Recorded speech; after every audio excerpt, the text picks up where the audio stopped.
بار زندگی میں ایک بار نبی پاک علیہ الصلوۃ والسلام پر درود پڑھنا فرض ہے.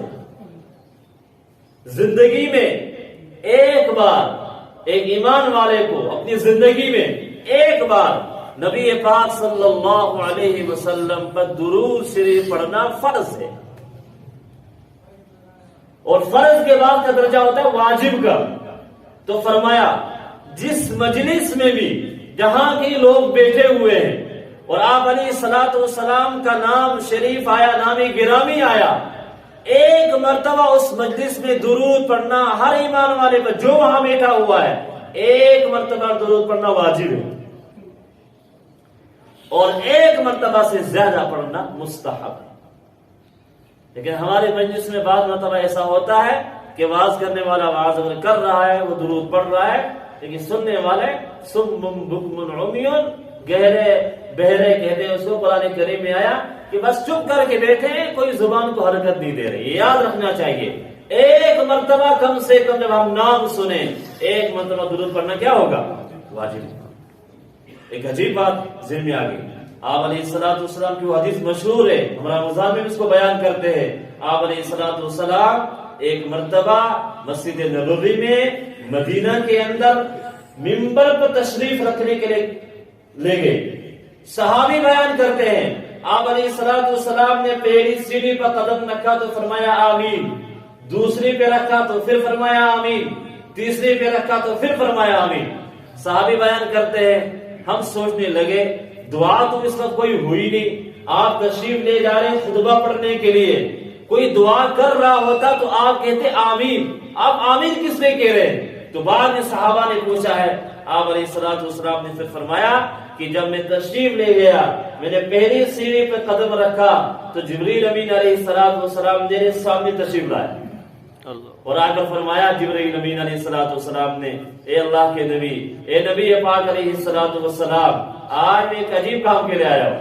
وہ یہ میں یہ کہہ رہا ہوں جبریل امین علیہ الصلوۃ والسلام بد دعا کر رہے ہیں کیا کہ ہلاک اور برباد اس کا کچھ نہ رہے، وہ ہمیشہ برباد ہی رہے وہ شخص کہ جس نے رمضان کا مہینہ پایا اس کی مغفرت نہیں ہوئی.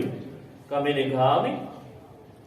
کافی میں نے جب دوسری سیڑھی پہ قدم رکھا تو پھر انہوں نے ایک بد دعا کی کہ ہلاک اور برباد ہو جائے وہ شخص جس نے اپنے والدین کو بڑھاپے کی حالت میں پایا، اپنی زندگی میں پایا، ان کی خدمت کر کے جنت حاصل نہ کر سکا. میں نے کہا آمین. پھر جب میں نے تیسری سیڑھی پہ قدم رکھا وہ درود شریف کے متعلق کہا جبریل امین علیہ الصلوۃ والسلام نے بد دعا کی، وہ یہ کہ اے اللہ کے نبی صلی اللہ علیہ وسلم ہلاک ہو جائے، برباد ہو جائے وہ شخص جب کسی مجلس میں آپ کا تذکرہ ہوا، آپ امام الانبیاء ہیں، آپ خاتم الانبیاء ہیں، آپ وہ ذات ہیں جہاں اللہ نے آپ کو کہاں بلایا. تو جب ایسی مجلس کوئی ہو اور آپ کا ذکر ہو رہا ہو وہ درود آپ پر نہ پڑے، میں جبریل کہتا ہوں وہ برباد ہو جائے. امام الانبیاء کہہ رہے ہیں آمین.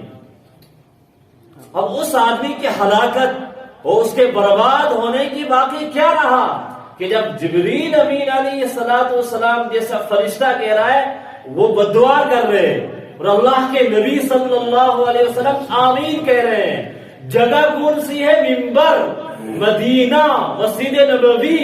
اور جب خطبہ دینے کے لیے جا رہے ہوں گے لامالا جمعہ کا دن ہوگا اور آج بھی جمعہ کا دن ہے. لہذا یاد رکھیے بچوں کو سکھانا چاہیے، بچوں کا یہ معمول ہونا چاہیے.